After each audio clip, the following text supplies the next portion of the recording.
We are live. Are we live though? Because last time we weren't live, were we, Rob? It didn't work last time. It didn't, did it? Which was really weird, although it's still on there. It's actually on the channel. I don't know if you saw the actual stream is there. It's got 114 views, but we are live. I can confirm we're live. So you manually verified by visiting YouTube. Yes, it's definitely working. There's 3 people watching. Wow. Hello. Hello everyone. Hello all 3 people. And hello Rob, how are you?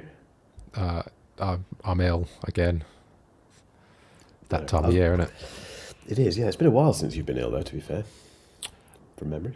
No, I'm pretty much perpetually ill. I just haven't been ill enough to complain about it for a while. Fair enough. You look okay. You look fine. We do have a bigger issue, though, I think, which is the name of this podcast. Yeah. Are we, Weirdly, we've been Sherlocked in the weirdest way possible. I didn't think this would ever happen. Yeah, didn't think this through, did we? I knew we should have gone with Fleetwood iPad. Why didn't we? Why have I only just heard that?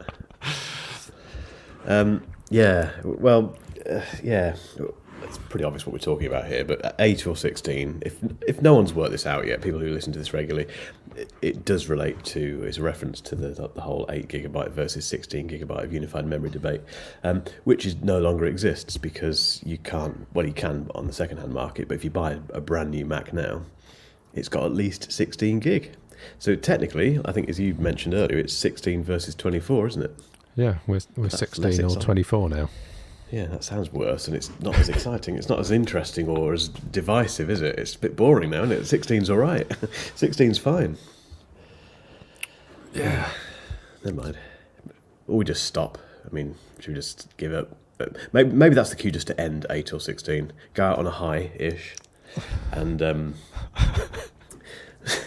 do something else. No, we won't do that. No, we won't. We can't let down our 4 viewers. We're up to 4 now. We've got 4 live viewers, yeah. Oh, wow.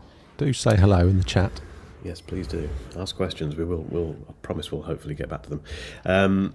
Lots of stuff, I think, to cover today, Robert, isn't there? Tons of stuff. Tons and tons, and it's all Apple. Can you chuck it? Yeah. I've got a bunch of stuff I want to ask you about first, because otherwise we won't get round to it. Okay, go for it. So what I'm most interested about is your experience with the Quest, because last time we talked about this, you couldn't even confirm or deny whether or not you had one. It now turns out that embargoes have lifted and you have had one. I'm just curious to see how you got on with it. Loved it. Really impressed. I've used it a fair bit, actually. I mean, since the review, it's not been used a huge amount because it's been so busy since, because of, well, what the stuff that we'll come on to. But for 290 quid, it's ridiculously good value. Obviously, it's, quality-wise, it's a lot less in terms of the resolution and what have you than Vision Pro. But Vision Pro is $3,500, and that's my yardstick, because that's the only one, the other VR device that I have access to.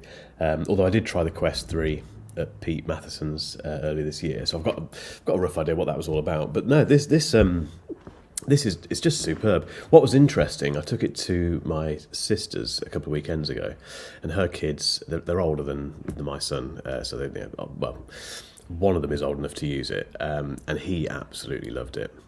And even the younger one, Grace, she's on the edge of kind of appreciating what it is, but she was kind of running around the room shooting those little furry space ball things that come out of the walls and stuff, and they loved it. And my sister and her husband were like, okay, how much is this then? Because they've tried Vision Pro, and when I told them the price, they just jaws dropped. I told them the price of the 3S, and they were like, oh, okay, that's almost in present territory for Christmas. And I think that's where Meta have been really smart with this, in terms of the timing of the launch. And but no, it's great. I've been really impressed with it, and I want to use it more. But I think that the problem that I've got with it is that the resolution is just a little bit too low for the stuff that I'd want to do with it, which is primarily immersive work and attaching the laptop to it. Have you tried one? Have you got your hands on a 3S yet?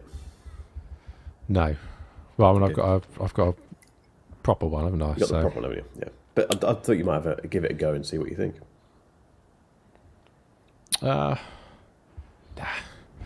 Yeah, I don't know why I would bother with a inferior version to what I've got. So yeah, if you're troubled by the resolution on the 3S, get a full fat one. It's perfectly good enough. You can use it with I forget what the app's called. Hang on, Immersed. It's very good for virtual desktoping. Yep, been trying that. Did you try that? Yeah, that's what I used really to try it out, and it's I enjoyed that. Yeah, really good. And Louisa just made a very good point. There's an app called the Quest Games Optimizer, which allows you to tweak resolutions in games and sort of ramp them up a bit, because by default any given app will be sort of a good balance of power consumption versus quality, but you can go in and rejig that a bit if you want to squeeze out every pixel. Did you try the new Prime app that's come out in the last couple of weeks? Because the Amazon Prime Video app used to be rubbish, but they brought out a new one which is apparently not rubbish. I haven't had a moment to try it yet. I'm just curious if you did. No, I wasn't aware it was coming out, to be honest, so I will give it a go, because I like that the YouTube app's fantastic in MetaQuest. It's really good. Yeah. And very impressed with that. Just the fact that there is one is a huge win. Yeah, exactly, compared to Vision OS. No, I haven't tried the Prime, but I will. Oh, and on the subject of Vision OS, did you try Submerged on the Vision Pro? I did. Yet? Yeah, I sat over there the other day and watched it. It's really impressive, yeah. It's very, very impressive. I don't know what the future is for that sort of video, that kind of movie making, personally. It's a bit weird, because I think I mentioned this on Instagram after I tried it. I did a little story about it, and I said, basically, it feels like a lot of the time you feel like the director, because obviously you can look around and you can choose the shot, and there's clearly deliberate pauses which are allowing you to kind of look around and just be impressed by what's going on, but it detracts a little bit from traditional movie viewing in that respect, but it's undeniably impressive. I just don't know where we go from here with this sort of stuff, really. It was a 17-minute short film, isn't it? So it's not we're not talking a blockbuster Hollywood length, and I wouldn't want it to be, because your cheeks you'd want to pull your cheeks off by the end of that with Vision Pro. But no, impressive. I think that's probably the best word for it. I just don't know what future that has, really. So the verdict on Quest then is it's astonishing value and delivers 90% of Vision Pro for 10% of the cost. Exactly. Very, very. I think if you're thinking about buying a VR headset for Christmas for someone, it's going to be essentially a toy, or just something that you want to try out for the first time and treat yourself. It's an absolute no-brainer. And like you say, if you get it, if you use it for a year and think, I could do with a bit more resolution and a few other bits and pieces, then you just go for the full fat one, don't you? Yeah, I'm personally of the opinion you should skip the 3S unless it's for kids or something. If you're as an adult, if you want to dip your toe in the bit, just shell out that extra £100 and get the full fat one. And you've come in at just the right time, because obviously I got involved very early, didn't I? I got one, pre-ordered it, got it on launch day, and it was a bit rough around the edges, but the latest operating system is really nice. It's really intuitive and slick, and yeah, just being able to pin stuff around, and yeah, love it. Yep, very impressed. So the other thing I wanted to ask you about is foldables, because obviously I've had my Magic V3 for a little while now, and I'm loving it. And you've got access to several, because you've got a Pixel Fold, haven't you? And you've got a Galaxy Fold, and have you still got a V3? Got the V3, got the OnePlus Open recently, the Apex edition. Yeah. So how are you feeling about foldables currently? I'm in the middle of writing a little review about this, and we are going to make a video about it before the end of the year, just as a kind of wrap up of the best foldables of the year. So I don't want to give away too much, but the V3 is technically the best out of all of them, easily, just because of the thinness and how well it deals with that being that thin as well. But they've all got their positives. The one that struggles in that list is still the Samsung. It's the Fold 6. It's for hardcore Samsung fans. I used it for a couple of months as my main phone, and it did me really well then, to be honest. Apart from the camera system, which was the biggest letdown. But when you kind of put that against the V3 and even the Open, which is like a year old now, yeah, it just looks a little bit ancient, unfortunately. But the other three are great. I love the Pixel Fold. The Pixel 9 Pro Fold. Brilliant phone that is. Really, I know it's had a bit of stick for the camera, but I've not really had a problem with the camera. The small amount I've used it and tested it, it's been great. And the OnePlus Open Apex edition, which is like the kind of refreshed. I think August they brought this out. Is an amazing phone. Have you used it? Have you had your hands on a OnePlus Open before? No, I have not. No. It's very, very impressive. Not to give too much away, but it's really, really impressive. Yeah, I like that a lot. How did you find the cameras on the V3? That's the single most impressive thing I've found with the V3 is how reliable that camera is, and you can get really nice shots out of it, particularly if you use the hardcore portrait filters. Yeah, I need to dig back into it. I didn't spend enough time with it, to be completely honest, when I did the review. The review was a little bit rushed, just because it was around EFA time and it was a crazy period. But which is why I want to revisit these phones before the end of the year. But yeah, what I saw of it was great, really impressive. And the hardcore stuff, like you say, it's a very nice thing to have that on tap. I like these little collabs that these brands are doing. You know, you've got Oppo and you've got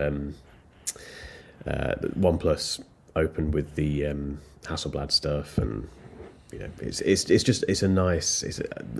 they're not just slapping this stuff on the back, these big camera brands on the back of the case. They're actually doing stuff with it, which does have an impact on the quality of the images. So yeah, very impressed. Now, in terms of daily phone though, you're still back in Apple land, aren't you? I am, yeah, and I do have, and I think this is on the list, isn't it? I do have the clicks attached to it at the moment. Was Michael there? He wasn't. No. So I had a hands-on with this with one of the co-founders in London about 3 weeks ago. Kevin? No, not Kevin. No, a guy called Adrian. Can't remember his surname. I don't want to destroy his surname because it's quite a tricky one to pronounce. But a lovely guy, based in the UK, and yeah, one of the co-founders. And he kind of took me through the whole, the design process from the prototypes up to where we are now with this one, which is obviously the 16 Pro Max version. And it was the first time I'd seen it in person. Obviously, you've had one long before I've had one. The first thing I noticed is that it's a lot smaller than I thought. The keyboard section is definitely squatter than I thought it would be. I was expecting this really long. It does make your phone very long. There's no getting away from that. But it doesn't make it as long as we may have to blur that out. We can't blur that out. Hopefully I didn't show anything then. Is there anything on there? Patrick Rambles, happy birthday. No, we're fine. Not my birthday, by the way. I digress. It does make your phone very long, as we can see. But the keyboard section, I don't know what you think. Do you think it's not as massive as you were expecting? It's about. I think it's the right size. I don't think they could make it any bigger, and I don't think it would be usable if it were any smaller. So I think they've done a good job for what it is. But what it is very silly. Well, you said to me you'll get fed up of it. I think you said that the novelty will wear off fairly quickly. At the minute, I'm midway between not enjoying it and enjoying it. It really does take me back to BlackBerry land, which I was a user for a long time. I think probably for 3 years or so at a very, very old job. I had a BlackBerry and absolutely loved it. And I remember with the BlackBerry first getting it and thinking, oh, it's not quite what I was expecting. It's hard to type. But by the end of me using it, I was flying around the keyboard. It's taken me back to that. So there's that kind of recognition of it being BlackBerry-like, and I remember enjoying that. But because I've spent the last 15 years on a touchscreen, it's a bit jarring at times, and I'm slower typing on it. So I'm kind of 50-50 with it at the minute. In terms of regular typing, I managed to get my speed up pretty good. Not quite, but almost on par with swipey typing, which is my typing input method of choice. It was the special characters that really tripped me up. So I can't remember which characters there were, but I just found myself frustrated because I would have to go and manually invoke the software keyboard to do particular characters, or emoji is another tricky one. And I found that it sort of upset the balance in the hand. A little bit, yeah. It does cause a little bit of an issue with taking photos as well. It kind of pushes the... I suppose we've got camera control now, but that makes no difference. In fact, it makes that even worse. But it does push it pushes the shutter button we all love a little bit too far away. But you just... I found that I just kind of moved my hand a little bit. It's not so bad, but it's a very niche product. I think they've sold 100,000 of these. Adrian was telling me.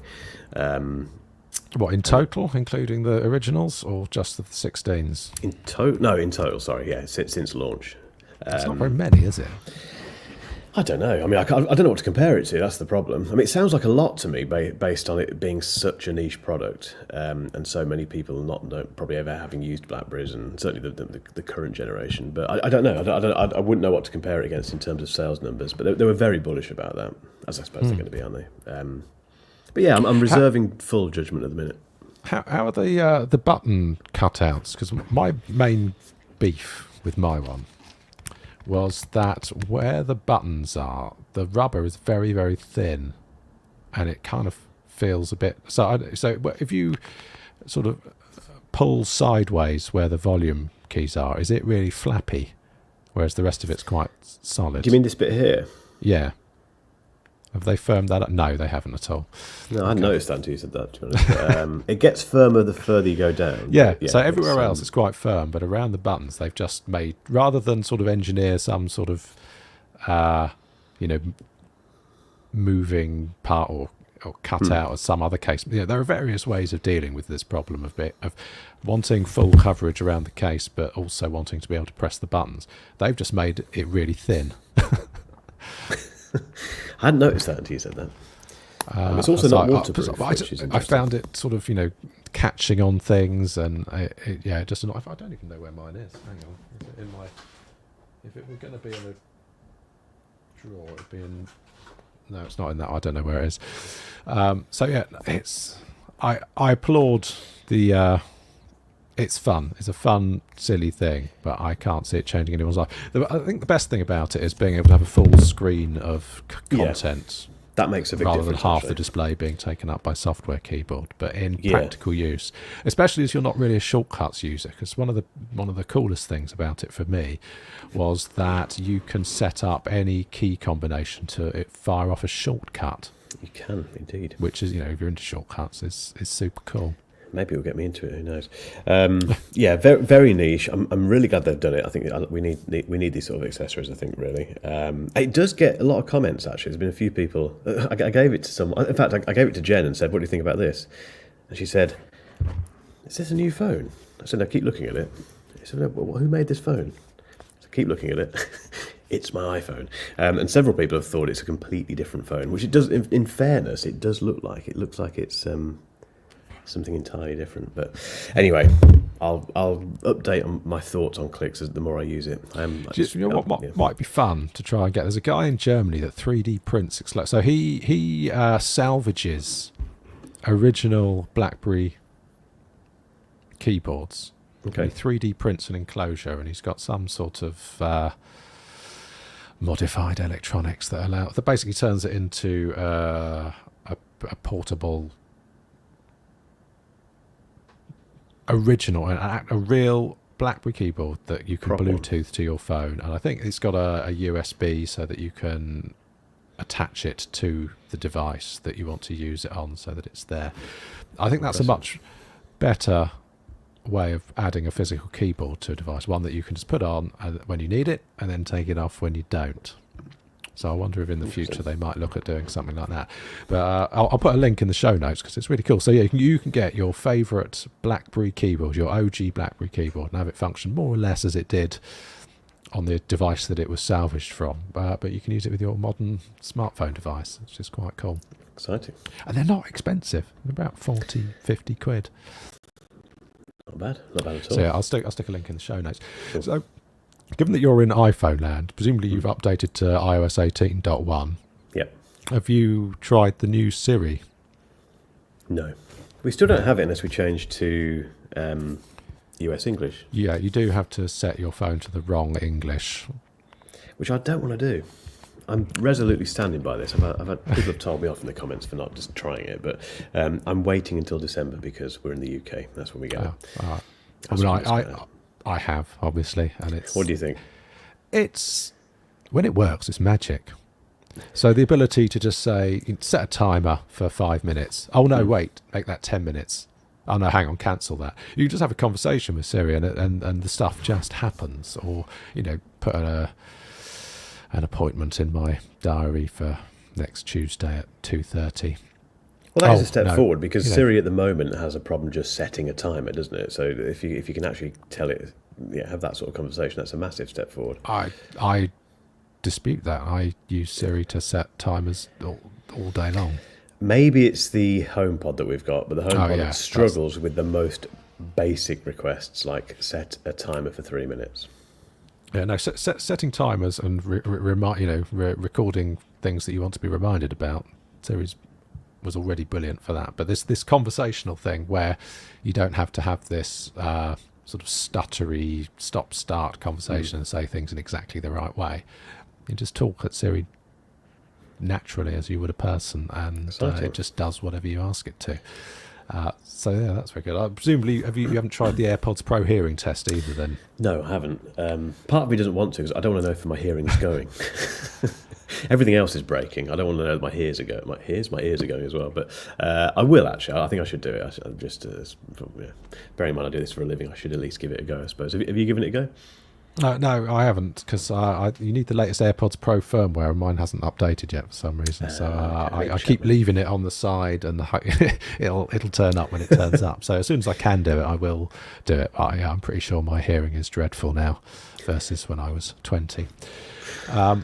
Is that you still rocking the Series 10?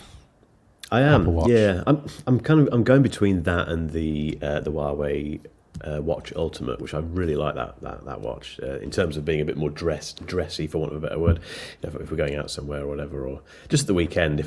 I think what the position I've got to with the Apple Watch is that I wear it during the week, during workouts, just because it's great for that sort of stuff. But at the weekend, my weekend watch tends to be the Huawei.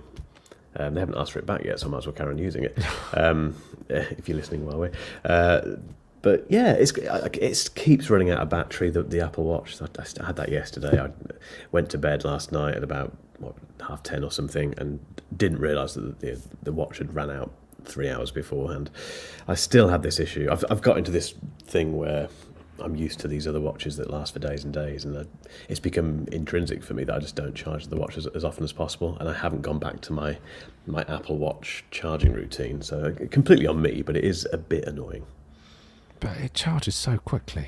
It does. You just need to plonk it down for half an hour once a day. I just forget. You'll never have that problem. I just forget. I even remember yesterday it gave me that 10% warning at about 5 o'clock or something. I got waylaid and just completely forgot about it. But that, like I say, that's my problem to deal with. I'm not really blaming the Apple Watch for it, but it's just a bit annoying. Yeah. How long have we got? So I'm just thinking we've got 35 minutes technically, and we've got a lot of Apple stuff. Is it worth diving straight into the Apple news, do you think? Yeah, we could do. I do need to ask you about the Qualcomm event in Hawaii. Why weren't you there? I don't know. I just wasn't there. Pete Matheson was there. He had a good time from the looks of it. Oh, everyone was there. Michael Fisher, Asbit, Thomas the technology fellow. Thomas the technology chap. Thomas the technology. I don't think he listens to this, but that'd be great if he does. They're always there, that lot. But yeah, no idea. Absolutely no idea what happened there. Very strange. But invite got lost in the post. To be fair, it did jolly good fun. Puppies and everything. To be fair, it would have got in the way of the content schedule, which has been nuts over the last 28 days, and the numbers have kind of gone nuts as well. So I'm not too upset about that because we've managed to do a lot on the channel. But it did look nice. Qualcomm, if you're listening, I know we've messaged you recently, but if you next year maybe, it would be quite handy. Yes, Apple okay, news. right. Finally, Apple stuff. All right, Yeah, let's talk Apple news. I've delayed it. I'll put it off as long as I can. We can't delay it any longer. There's a lot to talk about, and we've got 30 minutes ish to do it in. So, do we quickly start with the iPad Mini? Because I think we missed last week, didn't we? And I didn't have the iPad Mini when we last spoke. Is that right? It is. I mean, so my opinion, not having used one and not generally being an iPad Mini fan anyway, is that it's another in a series of meh updates from Apple. I would put it in the same bucket as the iPhone 16, the AirPods Max USB-C, the Magic Mouse USB-C where the port's still on the bottom. I mean, it's almost like they've just given up. They're not even trying anymore. I don't want to sound like an Apple apologist, because I'm not. Because I definitely sit in the camp where I wanted lots more from the iPad Mini, and using the iPad Mini 7, it's still great that it's not ProMotion. We don't have to. People are saying, why don't they put a 90 hertz display? Well, Apple doesn't do a 90 hertz display. They should just go the whole hog and put the ProMotion in there. That really grates with me. As does the lack of Face ID. That would have been nice. That's it for me, and also the little magic keyboard thing that I want. Yeah, still no magic nothing. keyboard. No, it's only me that wants that, isn't it? Let's be honest. But that's kind of the point with this, and obviously we've made quite a lot of content about this, and you see a lot of the comments, and I've had an unusual number of pilots leaving comments, and people who use these iPad Minis for work, and a lot of them are saying, really happy. Mine's smashed up and it's slow and all the rest of it, and I fancy trying out Apple Intelligence. I'm really glad they've just given me what I was using before. They haven't messed with it. It's just a new version of it. And if you read, obviously Apple hasn't said this publicly, but if you read between the lines, that must be one of the biggest markets for this thing. I bet it's bought in bulk by the aviation industry and other sectors that use these things, because if you look at all the marketing, it's about holding it one-handed. They use aviation as an example, with that weird kind of flight tracking thing that pilots use. It must be a massive seller for them in that. And if that's this is Tim Cook's Apple, isn't it? He's gonna target the market that is still spending a lot of money on that thing. Why give it all this other stuff that a small section of the internet that I've kind of myself and Patrick Rambles have congregated around as that those people want. It's annoying though. I mean, I'm not making apologies for them. It's really annoying. I wish you had those things. It's still a great little tablet. There is still that, but it's yeah. It's not interesting though. So I mean, the most interesting thing that's happened this week for me was the nothing's glow-in-the-dark phone. Did you see that one? The community edition. Straight off Apple News, straight into nothing news. Here we go. Oh no, this is a minor diversion. I'm just saying that the iPad Mini. Okay, cool. If you're an iPad Mini fan, there's a new one. Lovely, but it's not as exciting as a phone that literally glows in the dark. It's not, but that doesn't really do much. It doesn't do much beyond glowing in the dark, does it? That's enough. That's that. It's different, isn't it? How many other phones glow in the dark? We needed a glow in the dark iPad Mini, didn't we? That's what they should have done. A glow in the dark Apple logo on the back. So actually, what I will say about the iPad Mini is it will fit in a Games G8 Plus. Okay. The sort of telescopic game controls that I use with my Magic, but it's not very good at it. I mean, it is. It's very good at that for cloud gaming streaming, but because it's a 4:3 ratio, you get the black bars at the top and bottom, whereas I don't know what the aspect ratio is on the iPad Mini. It's not quite 16:9, is it? But it's more it's more rectangular, so it's probably amazing for streaming games. And it's obviously a honking great screen, so I think that if that'd be another market that perhaps you hadn't considered that you might want to address in your coverage on it. Have you got one of these expanding game controllers? I did have one. It was quite. I had it about 3 years ago. But I think Games G8 Plus. That's G8 the one Plus to go for. Okay, I'll stick a link in the show notes. So in other just non-interesting news, so we've got the Magic Mouse USB-C. No one cares about that. Just don't buy Magic Mouse. Who's buying Magic Mouse? Just stop it. Some people like them. There's a fan club out there, Rob. We know there is. It's not very big, I don't think, but there are people out there who genuinely love that thing. And actually, some quite respectable people. Who was it that mentioned it the other day? I think it was. I don't want to misquote him, but I think it was Ollie at Ultralinks, who I very much respect, and he seems to have very good taste in things. I'm fairly sure don't hold this isn't definite. Don't hold me to this. I'm fairly sure he likes the Magic Mouse. He does like nice things, doesn't he? He does. His like setup very is nice very things. clean, so it would fit with that. But yeah, True. and then obviously the Magic Keyboard and the Magic Trackpad, they're USB-C as well, but they're not compatible with any Mac OS prior to Sequoia 15.1 currently. That might change. And also, bizarrely, it's not compatible with the Sequoia 15.2 beta. So the Touch ID doesn't work, and the scrolling on the mouse doesn't work. I've missed this. So the latest trackpads, the Magic Trackpad and the Magic Keyboard, will only work if you're running Sequoia. Correct. Why? I don't know. They probably just haven't rolled out the drivers for you. I'm sure that they'll fix this in time, because that's insanity, isn't it? Nuts. But it does mean that the only Lightning products you can buy now are the iPhone 14, 14 Plus, and SE phones, the OG Apple Pencil, and one more thing. Oh, there's the non TKL Magic Keyboard, the one with the number pad. That's still Lightning. So it's not completely dead. I got that wrong. I think in my video for one of the Macs this week, I said it's Lightning's dead, but it's not. These are all still new, in inverted commas, products from Apple, aren't they? You can still buy these brand new. Well, I mean, so the 14 will disappear next year. There'll be a new SE in the spring. I think the OG Pencil will probably stick around for a little while, won't it? Because that's the only one you can use with the Bogo iPad, isn't it? Yep. So yeah, I know. This isn't news. This happened a while ago. So it's the supplies have been dwindling for a while, but SuperDrive, the external CD drive. They were still selling that, were they? Was that still a recent? I think, up until the point that they killed it, because you now can't get it. I think it was the oldest product they sold. I mean, so I've had one since 2012. I don't think I've ever used it. Hang on, let's check. It's good. It's as ever. It's right next to you somewhere, isn't it?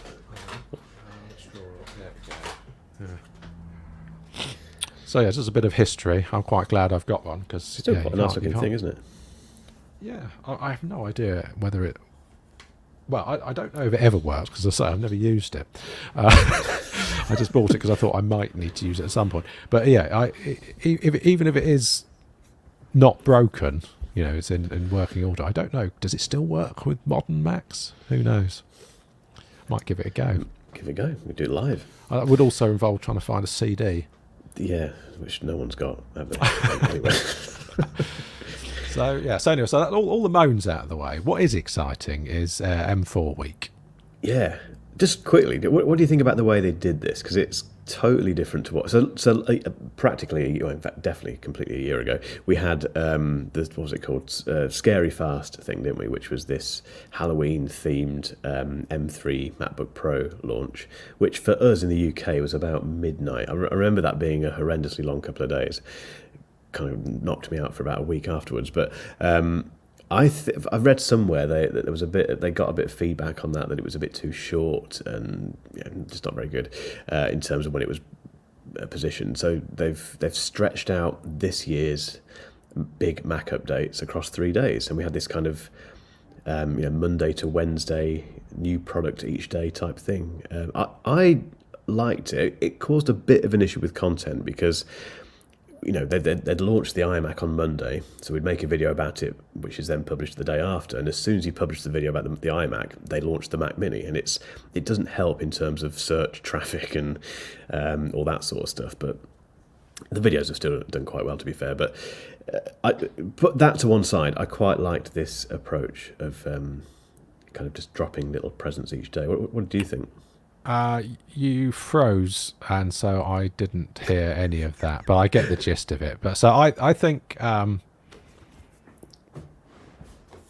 they I don't know whether they thought it would come over as well as it has, but they've just owned the tech press this week, haven't they? Yeah, all over it. And I quite like it. I like the breadcrumb rollout. You had the iMac on the Monday, you had the Mac Mini on the Tuesday, you had the MacBook Pros yesterday. Was it yesterday? Wednesday, whenever it was. It was, yeah. Just, drip feeding these updates, which, if they'd put it in a video presentation like they did last year, it wouldn't have been very interesting, as it wasn't last year. But M4 is mad, isn't it? It's brilliant, yeah. And just very quickly as well, in terms of the smaller, in again inverted commas updates, at the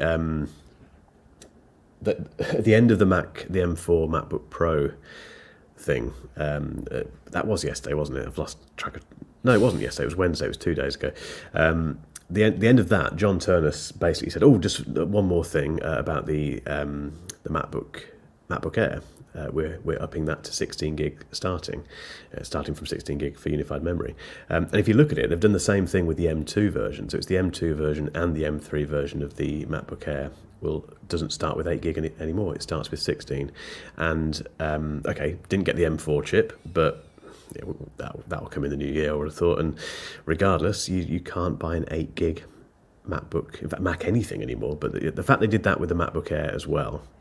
Not great for people who bought it the day before, obviously, the base model. But return it though, can't they? They can get it taken back, can't they? But that was just in one fell swoop. They've completely got rid of that argument about 8 gig, which is great. But the M4, going back to the M4 chip, looks great. Looks really, really impressive. I think a lot of people are saying the M4 Pro is the sweet spot in terms of what its overall upgrade and moving up from the M3 Pro.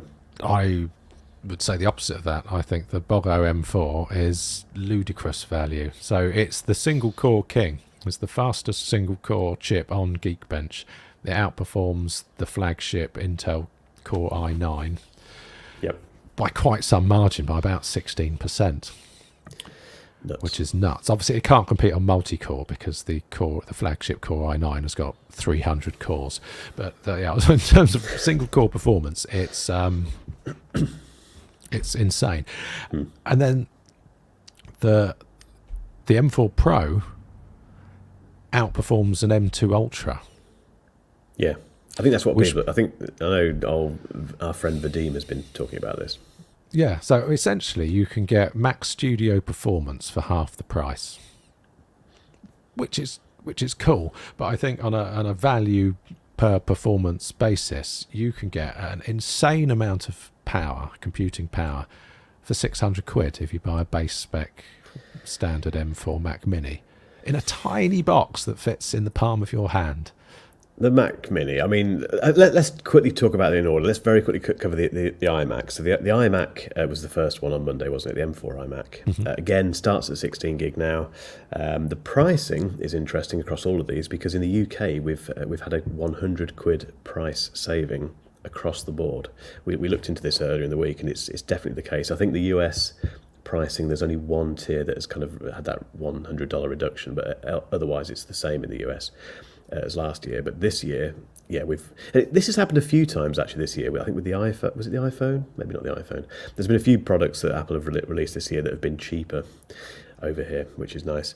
Double the starting memory, which is lovely. New colours, what do you think about them? Not very Larry. They're quite muted and pastel-y, aren't they? But nice, pleasant enough. Nano texture option, so you can now get a anti-glare type screen on your iMac if you want to. But the base model is still gimped, isn't it?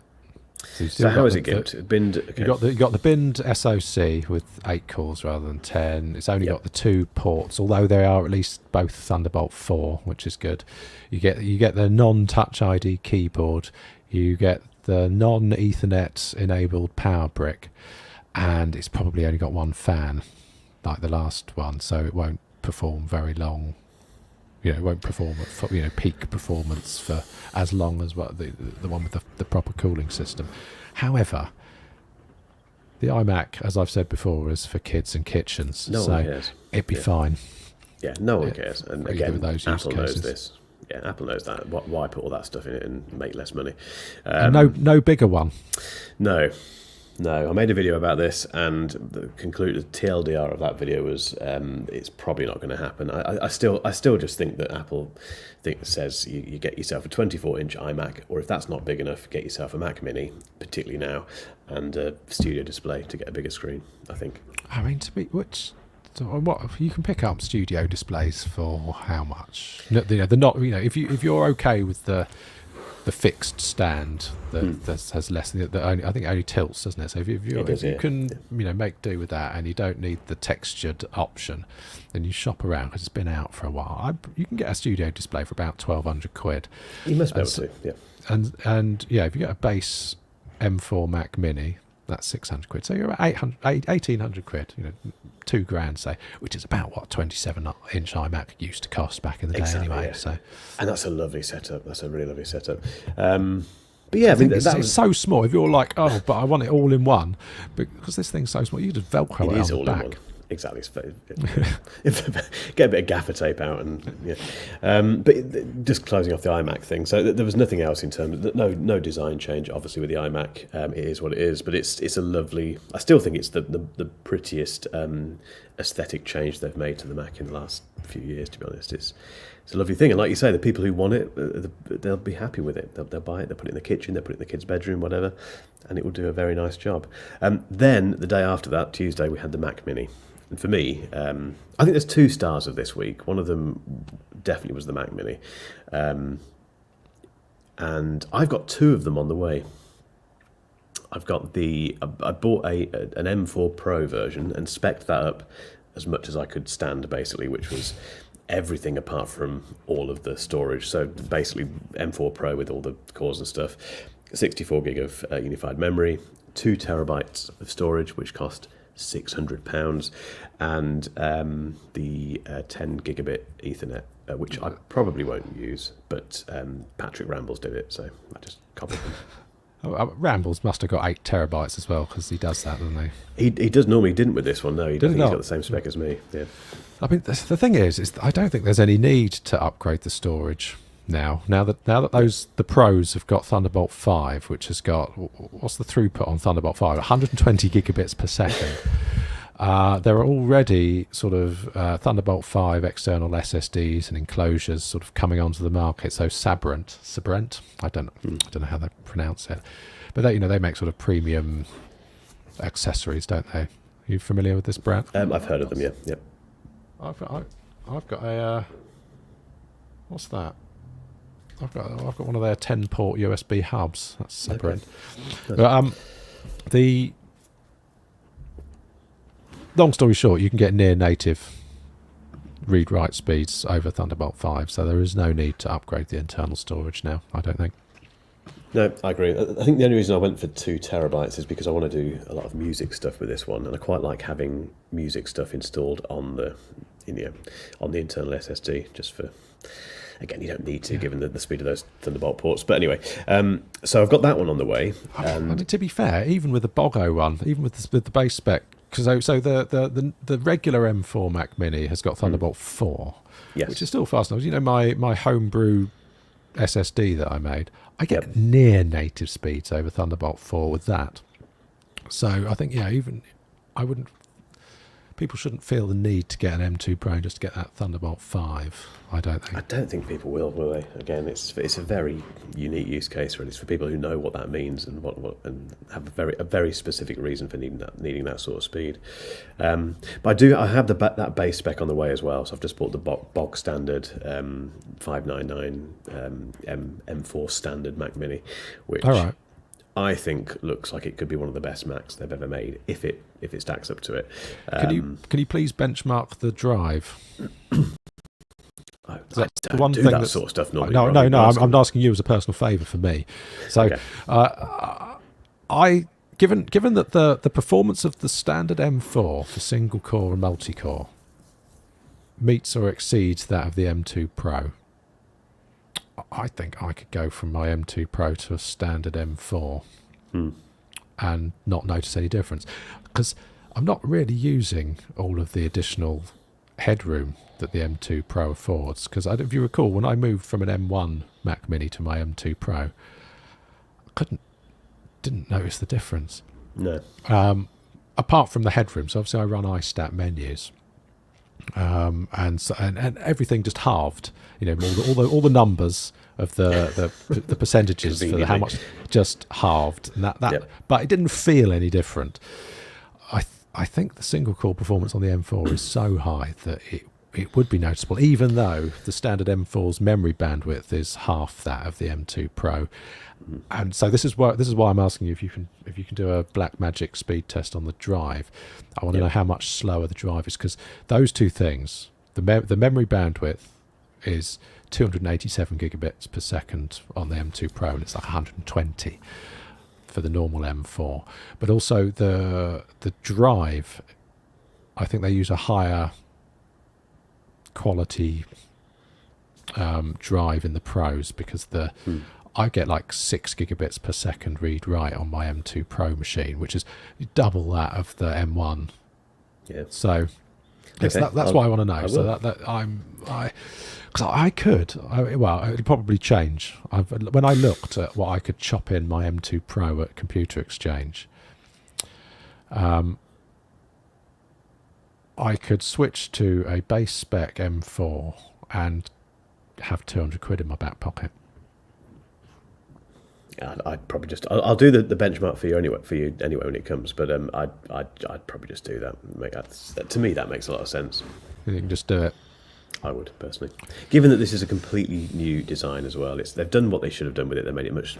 This is the current thing that's been around for donkey's years, hasn't it? We all know and love this Mac Mini, but it's very big and it's very empty in terms of what's going on inside. So they've done what they should have done.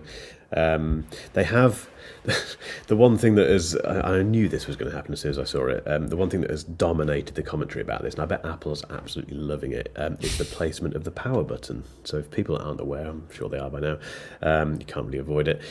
They've put it underneath. They've put it on the underside of the Mac Mini, and it's not an issue.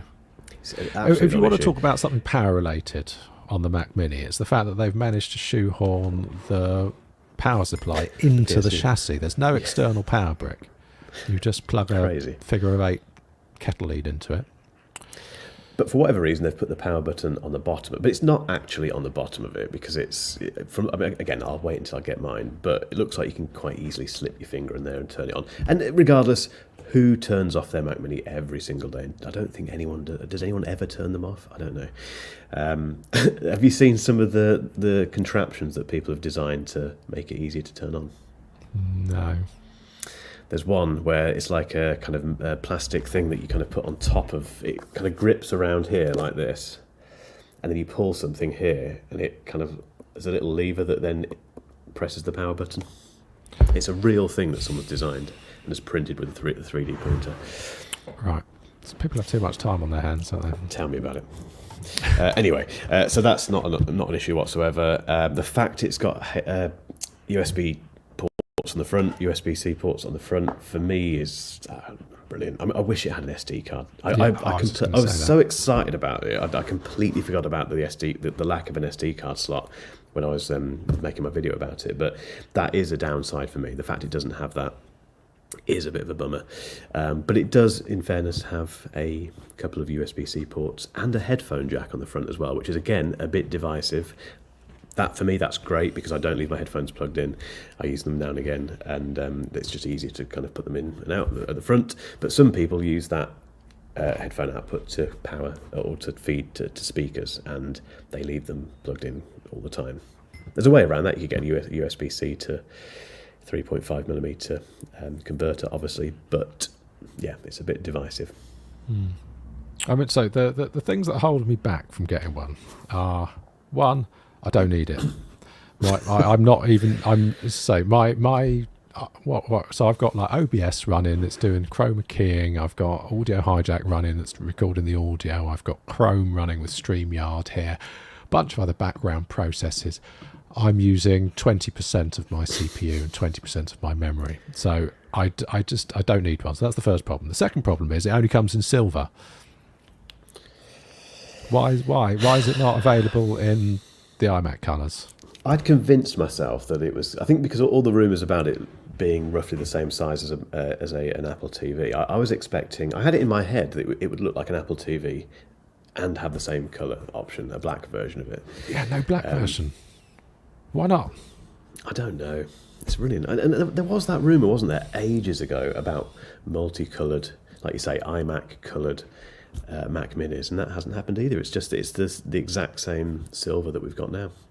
Yeah, I mean, to be fair, it's aluminium, so you could take it apart, dunk it in some sulfuric acid and anodise it yourself, but I don't think that I want a Larry Orange Mac Mini enough to avoid my warranty. No. D-brand to the rescue for this sort of thing. I think we need someone like that to do a skin, don't we? But yeah, it's a shame. Never mentioned D-brand before. Are you in bed with D-brand yet? No. Well, why not? No, everyone is. I should be, shouldn't I? Yeah, I've spoken to them in the past, but no, we might be talking to them about the whole Mac Mini thing. But that's the only option, isn't it, to get it skinned? Yeah, and then there's the fact that it's only got Wi-Fi 6E, as all the M4 machines have, and the M4 iPad Pro. It tops out. So you've got all the top, just everything. It's a phenomenal spec. Spoiled by the fact that it hasn't got Wi-Fi 7, but I suppose, to be fair, Wi-Fi 7 is still a bit up in the air. Well, Wi-Fi 7 is kind of a big deal. I think the problem is that it's still not quite finalised. No. There's still all sorts of things still being ironed out. But at some point during my ownership of my next Mac, I will be getting Wi-Fi 7 in my house, and it will really annoy me that I don't have that, given that I already have 6E in my M2 Pro. So that's you'll think about it every time you turn it on. Every time you have to turn it upside down to turn it on, you'll be thinking, and it's got Wi-Fi 6E. Quickly, MacBook Pros. Yeah. I mentioned a minute ago that I think the Mac Mini is the standout star of this week. I think the other star of this week is the base model MacBook Pro, the M4 version, which I sung the praises of last year, or early this year, I think in January, the M3 one, and I got absolutely smashed backwards and sideways for that because it had 8 gig of unified memory, which I did defend a little bit, purely because I thought that machine is great for big teams and anyone who just wants a MacBook Pro and doesn't want to spend any more and doesn't care about specs, which is fine. Who are we to judge that? There are people that want to do that. Now, however, it has 16 gig of unified memory, so that problem has gone completely. The price 24. again, the base MacBook start at 24, don't they? No, so the base model. Oh, the base, the 15. Right, sorry. Yeah, this is that's the one I'm referring to. And I think in the UK it's had a price cut again. I think it's £100 less expensive this year, so it's 1599 or something. Which is a good price for a MacBook Pro. And they've put one extra USB-C port on it, one extra Thunderbolt port on it. So we have the 3 Thunderbolt ports.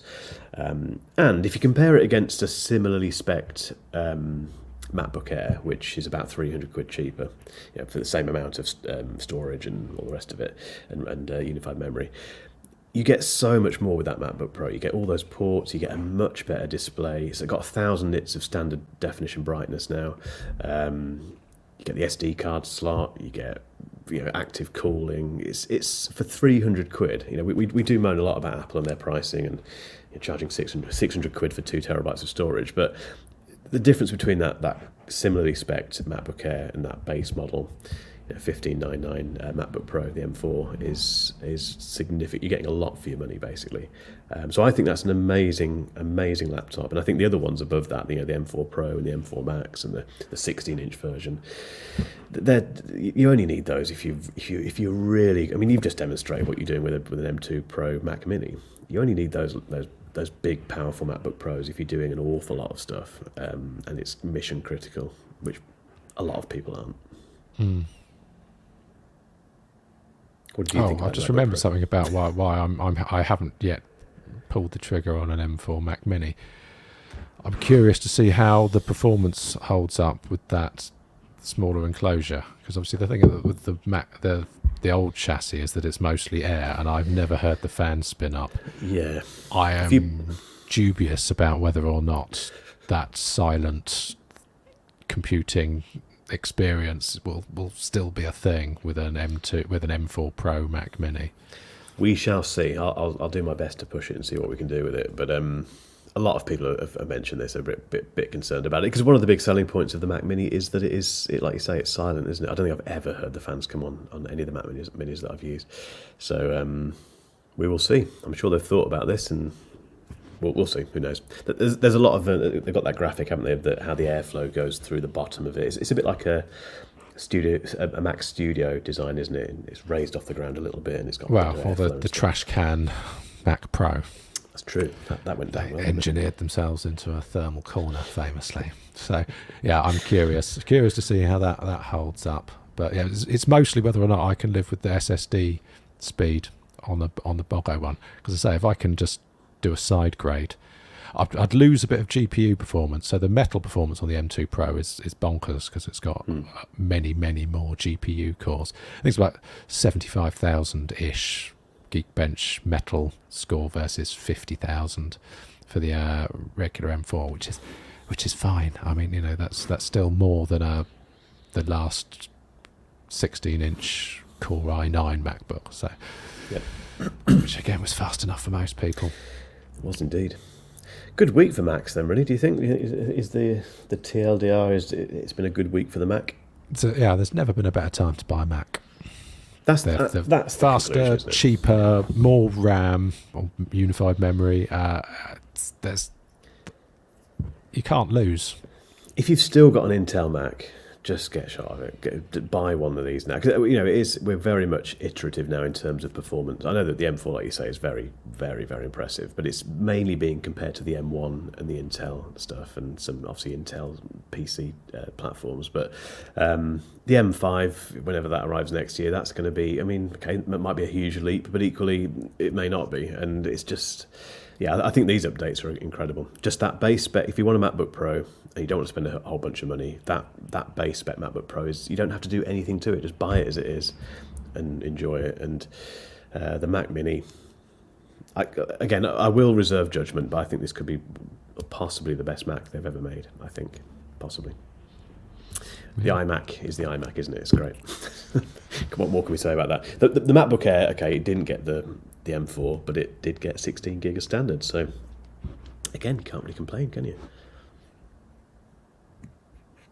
Martin in the chat says, are we going to change the podcast title? We did cover this at the start, Martin, you may have missed it, but we've got two choices. Either we change the title or we just end here and stop, because Tim Cook has Sherlocked us in the weirdest way possible. But no, we won't do that. We're going to keep it as it is. This will always be 8 or 16. We have to stay true to our roots. And people will still find something to moan. I was thinking about this the other day, that there'll be something, apart from the power button on the Mac Mini and all the other bits and pieces, there'll be something about 8. Can people moan about 16 gig? Can people now say, well, yeah, actually they should have put 24 as there'll be those people still exist, don't they? Those whingers. No, you really would have to try. The only base spec machine I wouldn't buy is the base spec iMac, because it's just compromised in too many ways. I think everything else, yeah, you just start off from a fantastic position, and then if you really feel you want to upgrade anything, it's just going to get better from there. But I don't think there's any need for most people most of the time to start looking up that upgrade tree. I completely agree. Okay, we are nearly at time, Rob. Is there anything you want to throw into the last couple of minutes of this podcast? Well, so the only news from me is my it's just a fine woven strap update. So for only the second time in my life, I paid full price for a Apple strap, and it's only because when I was returning my 16 Pro, the nice chap in the Apple store let me try on every single current season Apple Watch band. I just wanted to try. I tried the metal ones, the fabric ones, the loops, it's everything. And I felt so bad for taking so much of his time. I really felt obliged to buy something. So I thought the one that I disliked the least was the fine woven strap, and it is. So what? We've got about a month of daily use. It's not looking horrible yet. Okay. The only problem I found with it is that where the lugs are lower on the new Series 10, I've got one of these Belkin flat charger jobbies which is brilliant. But it doesn't sit on it now. Can you see it? It's raised. Oh, what a nightmare. So, I mean, it does. You just have to prod it. You just have to put your finger on it. Yeah. But whereas before, you just sort of throw the watch in the general direction of the charger and it would go on there. It now just hovers slightly above it. So you have to remember to... So that's annoying. However, on the tree one, there's an unexpected surprise. And I don't know whether this was deliberate by design or it's just a happy side effect. But so if you imagine, I haven't got it handy because it's on my bedside table. But so you imagine you've got like a tree one and you're hanging your watch on the tree. When you do that, the magnets just automatically loop round. It's difficult to show simulating a charging tree using my fingers, but essentially you just drop it on there, and because obviously once you've dropped it on the thing, there you go. It just does that, Nice. I like that. which is pleasing. Yeah, that's very pleasing. Pleases me like more than it should. like a fidget toy, isn't it? Yeah, Stress so, buster. you pop it on the charger, and the straps just sort themselves out, so you haven't got dangly straps because life's too short for dangly straps. No one wants dangly straps. My Nintendo alarm clock turned up. Oh, yeah. Did you get it? Yeah, hang on. Okay. This is exciting.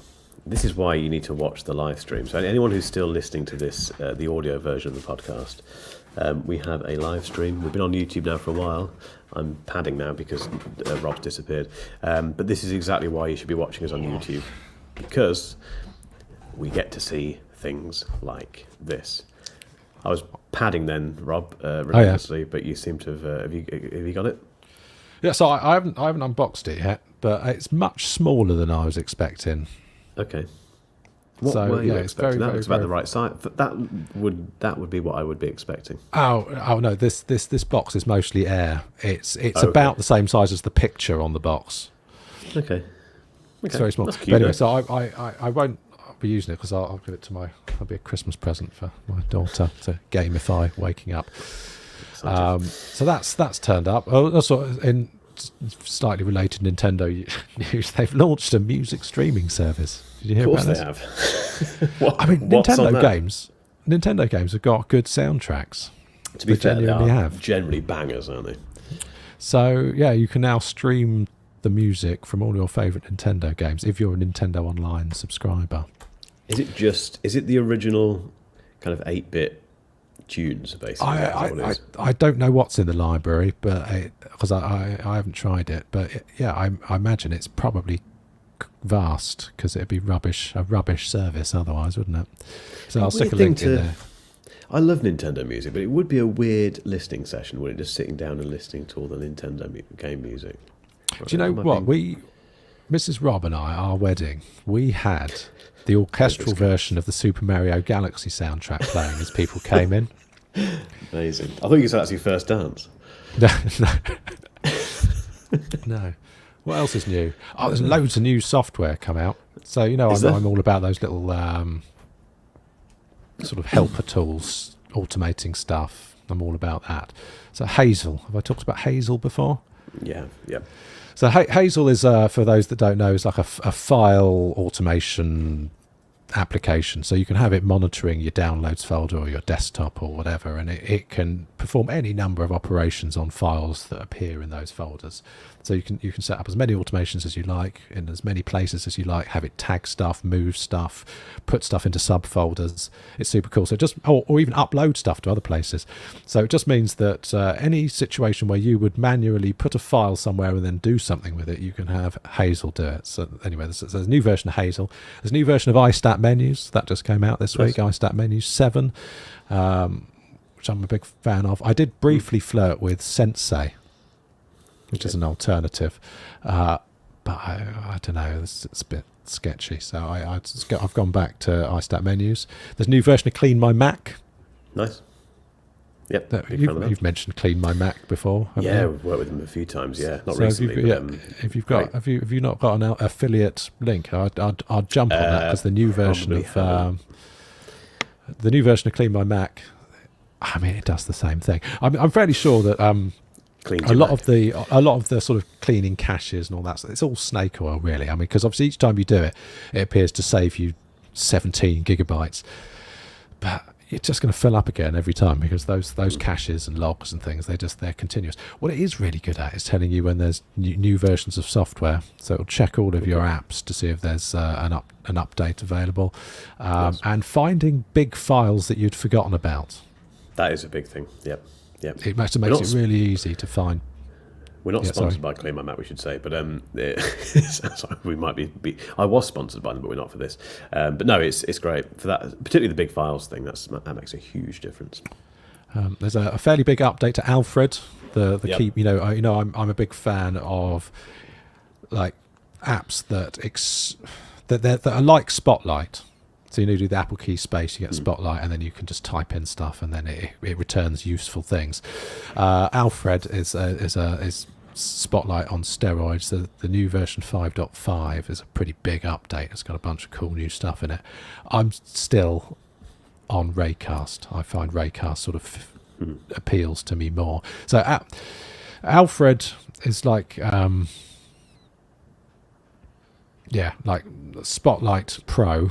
On steroids. It's really easy to use. It's really sort of drag and drop. Raycast is more sort of developers, and if you want to go in and start writing extensions, and I find it sort of leaner and works more the way my brain does. But there's a new version of Raycast as well.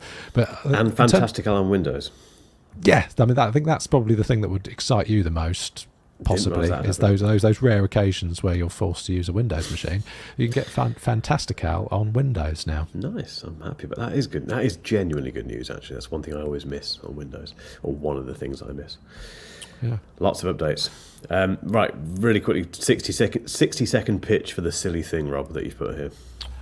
I don't think I can pitch it. So Astropad. You're familiar with Astropad? They are famous for their lunar display dongle, which allows you to use other devices as displays for. And they've been around a while. In any case, they've just it's so ridiculous. Have you clicked on the link and had a look at it? Let's have a look. Why is this not working? Come on. Right, Astropad. What is it? So it's a MagSafe case that essentially puts stabilizers on your phone so that you can hold it with two hands. Like I get it. Right, I get it, yep. So it's to give you a Kindle-like experience on your phone. So it's MagSafe. It will work with your existing case. Right, okay. And it's got NFC built in so that when you plonk your phone into it, you can then have it automatically bring up your favourite reading app. You could have it set a focus mode so that you're not disturbed while you're reading. You could set the screen setup, lower the brightness, set it to monochrome, whatever. So basically, you can configure. You can, using the NFC that's built into this MagSafe case that turns your iPhone into a Kindle. You can have the phone automatically go to your preferred reading state. And it, easier to hold, so your thumbs aren't on the screen. Because I don't know, if you're reading something for a long time on your phone, do you hold your phone with your pinky finger on the underside? I do tend to. Do you ever suffer with indented pinky finger? Well, this will make that go away. Yeah, I just don't do things. Yeah, just get a Kindle. There is that argument, isn't there? But there is, for really. Those situations where perhaps the things that you want to read aren't available on Kindle and you can't be asked with reformatting things into EPUB and emailing it to your Kindle account and faffing about, just for day-to-day reading the Mark Ellis Reviews website, for example, would be quite good for that. Get it for that. Definitely get it for that. In fact, you could set up the NFC so that when you put your device in it automatically goes to the Mark Ellis Reviews website, and then you can read it in comfort. You've sold it. That's it. Done. Go. Everyone go and buy it and do that to it. It's ridiculous. But I've bought one purely because of the name. The name is genius. It's called the Bookcase. Yeah, is it? It's a case, isn't it? I can see what they've done. I guess, like we said with clicks, at least they're doing this stuff. It's interesting, isn't it? Yeah, if it's got magnets. It's got magnets, so I'm getting involved. Right. On that note, let's call it a day. So in 2 weeks' time, we'll have Mac Minis to talk about. We'll have one here, I promise. Unless something goes horrendously wrong with the Royal Mail system, or whoever delivers it, we can talk about that power button for an hour. Marvellous. Brilliant. Right, see you then. See ya.